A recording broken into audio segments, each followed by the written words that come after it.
শ্রীমদ্ ভাগবত গীতা এক পরম রহস্যের বিষয়।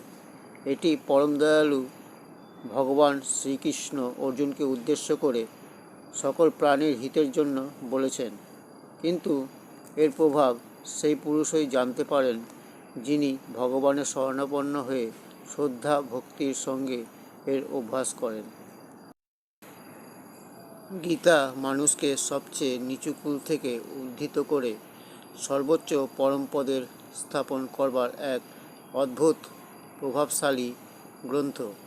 মানুষ যখন কোনো চিন্তা, সংশয় এবং শোকে মগ্ন হয়ে যায়, আর সে যখন কোনো পথ খুঁজে পায় না, তখন গীতার শ্লোকের অর্থগুলি ও ভাবের প্রতি লক্ষ্য করলে সে নিশ্চিন্ত, নিঃসংশয় এবং শান্তি লাভ করে।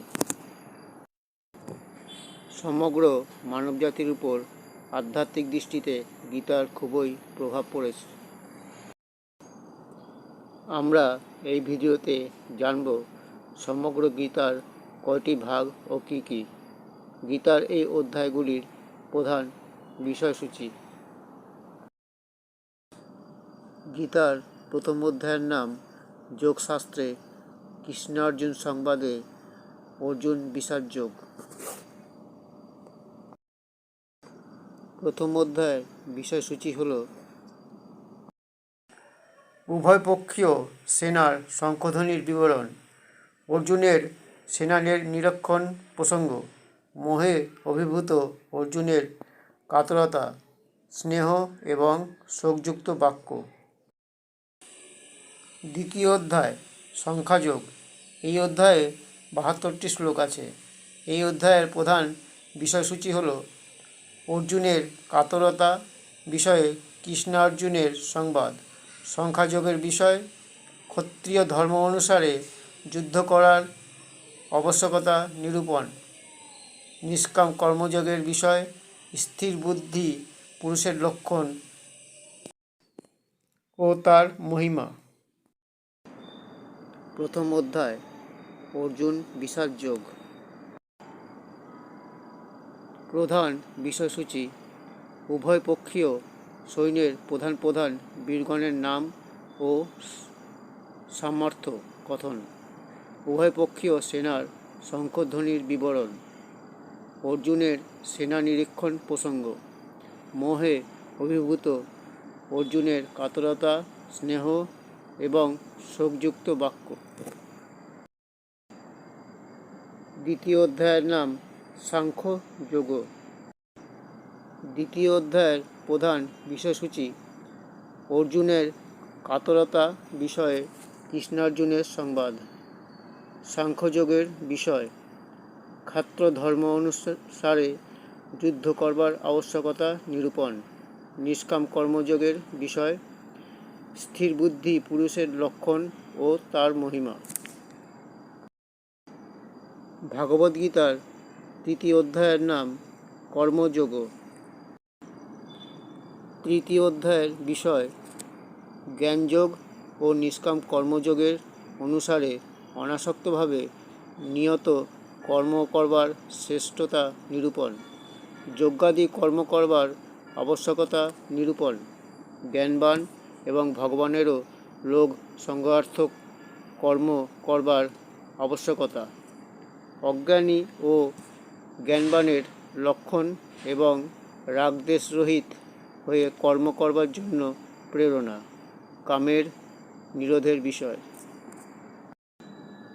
চতুর্থ অধ্যায়ের নাম জ্ঞান কর্ম সন্ন্যাস যোগ। চতুর্থ অধ্যায়ের বিষয় সগুণ ভগবানের প্রভাব এবং নিষ্কাম কর্মযোগের বিষয়, যোগী মহাত্মা পুরুষগণের আচরণ ও তাদের মহিমা, ফলসহিত পৃথক পৃথক যজ্ঞের বর্ণনা, জ্ঞানের মহিমা। পঞ্চম অধ্যায়ের নাম কর্মসন্ন্যাস যোগ। পঞ্চম অধ্যায়ের বিষয় সাংখ্যযোগ ও নিষ্কাম কর্মযোগের নির্ণয়, সাংখ্যযোগী ও নিষ্কাম কর্মযোগীর লক্ষণ এবং তাদের মহিমা, জ্ঞানযোগের বিষয়, ভক্তি সহিত ধ্যানযোগের বর্ণনা। ষষ্ঠ অধ্যায়ের নাম আত্মসংযম যোগ। ষষ্ঠ অধ্যায়ের বিষয় নিষ্কাম কর্মযোগের বিষয় এবং যোগারূঢ় পুরুষের লক্ষণ, আত্ম উদ্ধারের জন্য প্রেরণা ও ভগবৎপ্রাপ্ত পুরুষের লক্ষণ, বিস্তারপূর্বক ধ্যানযোগের বিষয়, মনোনিগ্রহের বিষয়, যোগভ্রষ্ট পুরুষের গতির বিষয় এবং ধ্যানযোগীর মহিমা। সপ্তম অধ্যায়ের নাম জ্ঞানবিজ্ঞ যোগ। সপ্তম অধ্যায়ের বিষয় বিজ্ঞানসহ জ্ঞানের বিষয়, সমুদয় পদার্থে কারণরূপে ভগবানের ব্যাপকতার বর্ণন, আসুর স্বভাব বিশিষ্টদের নিন্দা ও ভগবত ভক্তদের প্রশংসা, অন্য দেবতাগণের উপাসনার বিষয়, ভগবানের স্বরূপ এবং প্রভাব বিষয়ে অজ্ঞদের নিন্দা এবং জ্ঞানীদের মহিমা। অষ্টম অধ্যায়ের নাম অক্ষর ব্রহ্মযোগ। অষ্টম অধ্যায়ের বিষয় ব্রহ্ম, আধ্যাত্ম এবং কর্ম প্রভৃতির বিষয়ে অর্জুনের 7টি প্রশ্ন এবং তার উত্তর, ভক্তিযোগের বিষয়, শুক্ল এবং কৃষ্ণমার্গের বিষয়। নবম অধ্যায়ের নাম রাজ বিদ্যারাজ গুহ্য যোগ। নবম অধ্যায়ের বিষয় প্রভাবসহ জ্ঞানের বিষয়, জগতের উৎপত্তির বিষয়, ভগবান তিরস্কারকারী আসুরী প্রকৃতিসম্পন্ন ব্যক্তিদের নিন্দা এবং দৈবী প্রকৃতি বিশিষ্ট ব্যক্তিদের ভগবত ভজনের প্রকার কথন, সর্বাত্মরূপে প্রভাবসহ ভগবানের স্বরূপের বর্ণনা, সকাম এগম নিষ্কাম উপাসনার ফল, নিষ্কাম ভগবত ভক্তির মহিমা। দশম অধ্যায়ের নাম বিভূতি যোগ। দশম অধ্যায়ের বিষয় ভগবানের বিভূতি এবং যোগশক্তির কথন এবং সেগুলি জানার ফল, ফল এবং প্রভাবসহ ভক্তিযোগের কথন, অর্জুনের দ্বারা ভগবানের স্তুতি এবং বিভূতি ও যোগশক্তি বলার জন্য প্রার্থনা, ভগবানের নিজের বিভূতিসমূহ এবং যোগশক্তির কথন।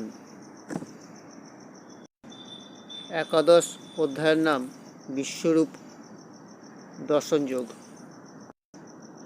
একাদশ অধ্যায়ের বিষয় বিশ্বরূপ দর্শন করার জন্য অর্জুনের প্রার্থনা, ভগবান দ্বারা স্বীয় বিশ্বরূপের বর্ণনা, ধৃতরাষ্ট্রের কাছে সঞ্জয় দ্বারা বিশ্বরূপ বর্ণন, অর্জুনের দ্বারা ভগবানের বিশ্বরূপ দর্শন এবং তার স্তুতি করা, ভগবানের দ্বারা নিজের প্রভাব বর্ণনা এবং যুদ্ধের জন্য অর্জুনকে উৎসাহিত করা, ভয়ে ভীত অর্জুনের দ্বারা ভগবানের স্তুতি এবং চতুর্ভুজ রূপ দর্শন করার জন্য প্রার্থনা, ভগবানের দ্বারা স্বীয় বিশ্বরূপ দর্শনের মহিমা কথন এবং চতুর্ভুজ ও সৌম্য দর্শন করানো, অনন্য ভক্তি ছাড়া চতুর্ভুজরূপ দর্শনের দুর্বলতা ও ফলসহ অনন্য ভক্তি কথন।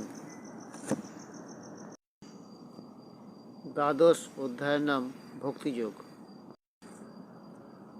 দ্বাদশ অধ্যায়ের বিষয় সাকার এবং নিরাকার উপাসকদের মধ্যে কে বড় তার নির্ণয় ও ভগবৎ প্রাপ্তির উপায়ের বিষয়, ভগবৎ প্রাপ্তি বিশিষ্ট পুরুষদের লক্ষণ।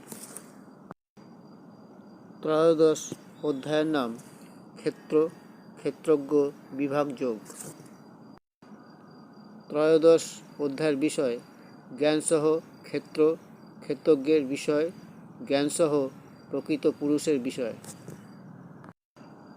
চতুর্দশ অধ্যায়ের নাম গুণত্রয় বিভাগ যোগ।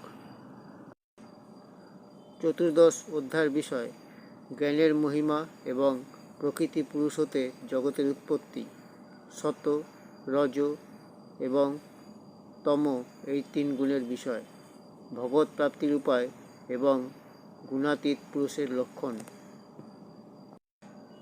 পঞ্চদশ অধ্যায়ের নাম পুরুষোত্তম যোগ। সংসার বৃক্ষের কথন ও ভগবৎ প্রাপ্তির উপায়, জীবাত্মার বিষয়, প্রভাবসহ পরমেশ্বরের স্বরূপ বিষয়। খর অক্ষর পুরুষোত্তমের বিষয়। ষোড়শদশ অধ্যায়ের নাম দৈবাসুর সম্পদ বিভাগযোগ। ষোড়শোধ্যায়ের বিষয় ফলসহ দৈবী এবং আসুরী সম্পদের কথন। আসুরী সম্পদ বিশিষ্ট পুরুষদের লক্ষণ ও তাদের অধোগতির কথন। স্বাস্থ্য বিপরীত আচরণ ত্যাগ করতে এবং স্বাস্থ্যের অনুকূল আচরণ করতে প্রেরণা। সপ্তদশ অধ্যায়ের নাম শ্রদ্ধাত্রয় বিভাগযোগ। সপ্তদশ অধ্যায়ের বিষয় শ্রদ্ধার এবং শাস্ত্র বিপরীত ঘোর তপস্যাকারীদের বিষয়। আহার, যজ্ঞ, তপস্যা এবং দানের পৃথক পৃথক ভেদ। ওং তৎসৎ প্রয়োগের ব্যাখ্যা। অষ্টাদশ অধ্যায়ের নাম মোক্ষ সন্ন্যাস যোগ। অষ্টাদশ অধ্যায়ের বিষয় ত্যাগের বিষয়। কর্মের সিদ্ধি বিষয়ে সাংখ্য সিদ্ধান্তের কথন। গুণত্রয়ের অনুসারে জ্ঞান, কর্ম, কর্তা, বুদ্ধি, ধৃতি এবং সুখের পৃথক পৃথক ভেদ। ফলসহ বর্ণধর্মের বিষয়। জ্ঞান নিষ্ঠার বিষয়। ভক্তিসহ নিষ্কাম কর্মযোগের বিষয়। শ্রীগীতার মাহাত্ম্য।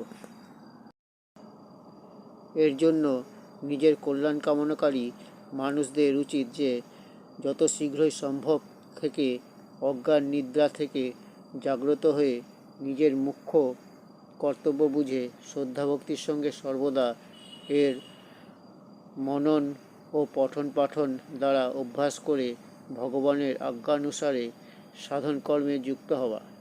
কেননা মানুষ শ্রদ্ধাভক্তির সঙ্গে এই গীতার মর্ম জানবার জন্য এর মধ্যে প্রবেশ করে সর্বদা এর মনন করেন এবং ভগবানের আজ্ঞানুসারে সাধন করতে তৎপর থাকেন। তাদের অন্তঃকরণে প্রতিদিন নতুন নতুন সদ্ভাব উৎপন্ন হয় এবং ওই শুদ্ধান্তকরণ সম্পন্ন ব্যক্তিরা শীঘ্রই পরমাত্মাকে প্রাপ্ত হন।